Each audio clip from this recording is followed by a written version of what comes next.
Ils sont dans le portrait musical québécois depuis plus de 20 ans. Ils ont frappé un grand coup également en 1990 lors du gala de la disque en remportant 3 Félix, dont celui le spectacle, groupe et album de l'année. J'ai avec moi le chanteur de la formation Les Bébés, Patrick Bourgeois. Bonjour. Salut. Tout d'abord, merci bien d'avoir accepté l'invitation. Ben, ça me fait super plaisir. Ça va peut-être paraître bizarre, mais comment tu évalues en fait la fidélité, entre guillemets, du public? Parce que ça fait quand même 7 ans que vous n'êtes pas revenu sur scène, mais le public est toujours quand même accroché et en redemandait toujours aux bébés. Oui, c'est une bonne question parce que c'est vrai qu'au Québec, quand tu lâches, puis on dirait que quand t'es pas là pendant un bout, on dirait que tes fans, ils s'en vont puis ils suivent pas. Mais moi, je pense ce qui a aidé, c'est que nos tunes n'ont jamais arrêté de jouer à radio. Et on a toujours fait quelques apparitions. Et puis ça a commencé en 2008 au Francophonie de Montréal. Quand on a joué là, on a vu qu'il y avait quelque chose qui se passait.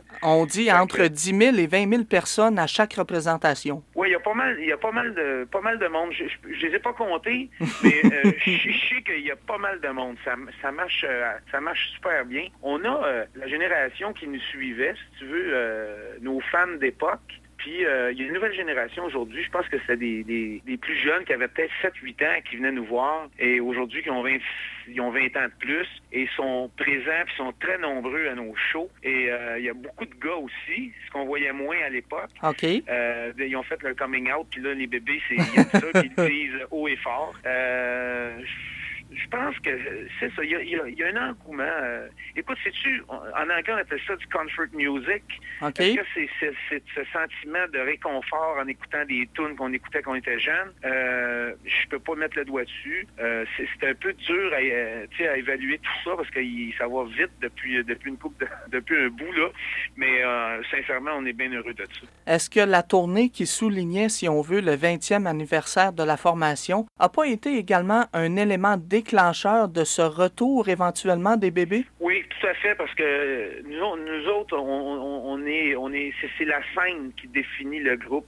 C'est là où on se sent le mieux, c'est là qu'on livre. Là. On est des gars de scène, ça fait assez longtemps qu'on fait ça. Puis les bébés, ça a tout le temps été notre force, les spectacles. J'imagine que c'est d'avoir joué à travers le Québec, un peu partout, mais même en Ontario, qui a fait qu'il y a un certain engouement de la part du public et de la part des médias et des radios en général. On racontait, en fait, je lisais que les 2 autres membres de la formation, Alain et François, ont dû quelque peu, comment je dirais ça, te tordre les oreilles pour te pousser à l'écriture. Qu'est-ce qui a fait que le cheminement, que le processus, en fait, d'écriture au niveau de produire de nouvelles chansons a été un petit peu plus long? Ben justement, c'est parce que c'est pas à cause que tu as des chevaux là, que tu leur tapes dessus puis ils avancent pas. Puis maintenant, ils partent tout seuls. C'est un peu de même. OK. Ce que je veux dire, c'est que Oui. tu peux pas forcer. Moi, tu me forces pas à faire quelque chose. Moi, je suis un gars de cœur, je suis un gars naturel de passion. Puis des tunes, mais ça se commande pas. Fait que faut que l'inspiration soit là, faut qu'il y ait quelque chose. Fait que moi, j'ai eu une fenêtre créative qui s'est ouverte et j'en ai profité. J'ai rentré 2 pieds dedans, puis j'ai sorti 40 tunes à peu près en je sais pas combien, pas dans un court laps de temps. OK. Et on a choisi 11, mais c'était pas prémédité du tout de faire un album. On pensait, moi, j'avais même pas ça dans l'idée. Sauf que, qu'est-ce que tu veux, la musique vient me rechercher, puis Est-ce qu'Alain et François participent également à la création de nouvelles chansons? Un petit peu, je te dirais, mais Okay. la part des tunes, c'est moi qui ai fait. Ça a toujours été comme ça, les bébés, de toute façon. Là. Ça a tout le temps été un peu comme Sting de Police, tu sais. Ça part de moi, puis les gars, ben je veux dire, c'est sûr que leur son amène une couleur, une certaine essence au groupe. Quelle est la première chanson qui a fait débouler par la suite ce qui a fait que l'album a pris forme? Parce que ça a pris quand même un petit peu plus de temps avant d'écrire de nouvelles chansons. C'est laquelle, la première, qui a fait que, bon, je suis prêt, on est prêt, en fait, pour partir à travers le Québec pour faire de nouveaux spectacles? Ouais, je te dirais que c'est bien des tunes en même temps. Tu sais, il n'y en avait pas une. Je te dirais, par contre, la tune qui était la plus prête, si tu veux, c'était Je suis à toi. OK. Qu'on a sorti au mois de mai, puis qui joue encore beaucoup à radio.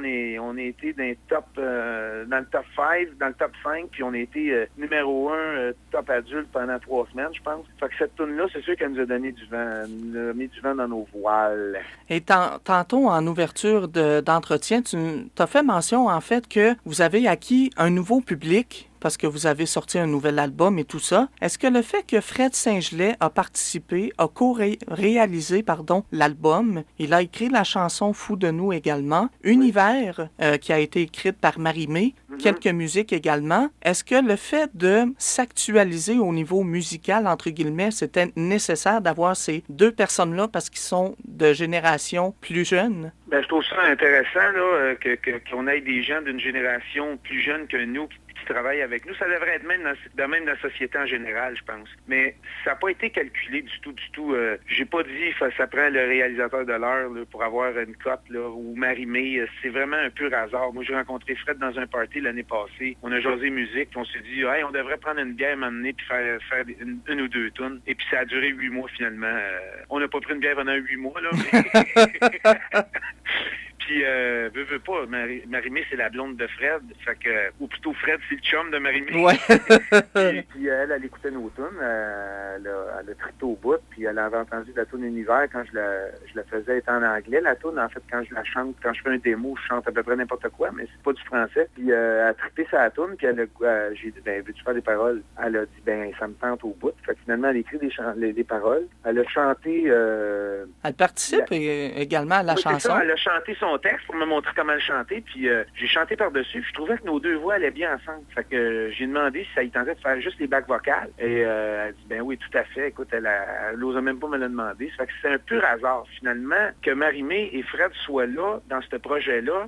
C'est, comme je te dis, c'est pas du marketing, mais tant mieux si ça peut aider, tu sais, puis je veux dire, c'est le fun d'avoir justement des tu sais, Fred, là, il est plus jeune que moi, d'une dizaine d'années, ça fait que ses références musicales sont pas les mêmes que les miennes. Ils ont des goûts différents, évidemment. C'est ce qui fait que ça donne un album qui est sa coche. Puis est-ce que ça a été un peu plus difficile, justement, de rapatrier ou de dire finalement aux gars, « Hey, écoutez, on a fait un CD, c'est super bon, écoutez-le. » Puis finalement, est-ce que ça a été difficile de se réapproprier d'une certaine façon ce public-là qui n'était pas nécessairement là au départ? Non, ça s'est fait naturel, je te dirais, mais si tu veux, le chaînon manquant, là, c'est OK. Non, mais c'est le pont, si tu veux, là. Oui. C'est vraiment des shows qui ont fait qu'on est allé rechercher ce public-là. OK. Tu sais, je peux pas te dire exactement pourquoi, là. J'ai pas de maîtrise en marketing, là. Mais sauf que je pense que c'est tous ces éléments-là qui font qu'à un moment donné, ça marche. Pourquoi qu'un groupe marche puis un autre marche pas? Tu sais, puis à égal talent, là. Je sais pas c'est quoi. Il y a Nelson Mainville également qui a participé à la création de l'album aussi. Oui, Nelson a travaillé, il a travaillé avec moi sur... Écoute, il était si tu veux, c'est mon mentor, il a été mon prof. OK. Et puis il a signé la tune Tant que tournera le monde, qui est d'après moi une des meilleures tunes du disque. Et je lisais également dans l'information, en fait, c'est dans une entrevue du Journal de Montréal que je lisais ça, que la passion doit surpasser le travail pour l'exercice, en fait, entre guillemets, de ses fonctions. Est-ce que c'est vraiment nécessaire ou essentiel que la passion l'emporte, si on veut, sur le travail? Ben moi, je pense que ça dépend. Tu sais, c'est un travail d'équipe. Pour ma part, en tant que compositeur, auteur, compositeur, interprète, ma passion doit être, si pas dépassée, mais égale au travail. OK. Et puis, Fred Saint-Gelais, qui est réel, même chose pour lui. Les deux sont importants. Parce que si tu travailles pas, ça donne rien. Je veux pas me contredire si j'ai dit ça dans le journal, là, mais ce que je dis, c'est que la passion, si t'as pas la passion, si t'as pas la flamme, ça marchera pas. C'est l'élément essentiel. Ah ben tout à fait. C'est la base. C'est l'élément déclencheur. C'est ce qui fait que tu mets ta passion, ton cœur, ton intensité, que t'es pas fauné. Fait que ça prend ça, mais ça prend du travail. Moi, je peux te dire, ça a été de la job chanter ce disque-là. Là. Ce que je veux dire, c'est que je chante de mieux en mieux. Je dis, regarde, je suis à l'aise au bout, je suis jamais aussi bien chanté que ça. Puis même Fred me disait, mais sauf que quand même, pour arriver à des notes comme il y a des notes bien hautes, ben c'est une discipline, puis c'est ça le travail autour. Vous serez du côté de Sainte-Martine le samedi 15 octobre à compter de 21h et on peut également vérifier, en fait, consulter le site des bébés, lesbébés.ca pour avoir évidemment les dates de spectacle. Et est-ce qu'il y a des dates de spectacle entre celui-là et la tournée que vous préparez à partir de février 2012? Oui, regarde, moi, aller sur le Facebook Les Bébés, c'est là que c'est moi d'ailleurs personnellement qui répond aux questions puis qui feed, si tu veux, c'est moi qui insère plein de choses. Et là, je finis ma journée de promotion aujourd'hui. En fait, demain, je la finis. Ça fait 3 semaines qu'on est en promo. Après ça, je vais pouvoir m'occuper vraiment des shows puis d'insérer les dates. On a beaucoup de dates pour 2012. Puis je te dirais que d'ici Noël, il y a à peu près 5-6 dates. Là. Fait que, allez sur le Facebook, vous allez avoir tous les détails. Et ça commence le samedi, je répète la date, 15 octobre à compter de 21h de Sainte-Martine. Patrick Bourgeois, ce fut un plaisir. Ben merci à vous, c'est bien le fun, puis j'espère aller vous voir un jour. Ben, on va t'accueillir à bras ouverts. Merci.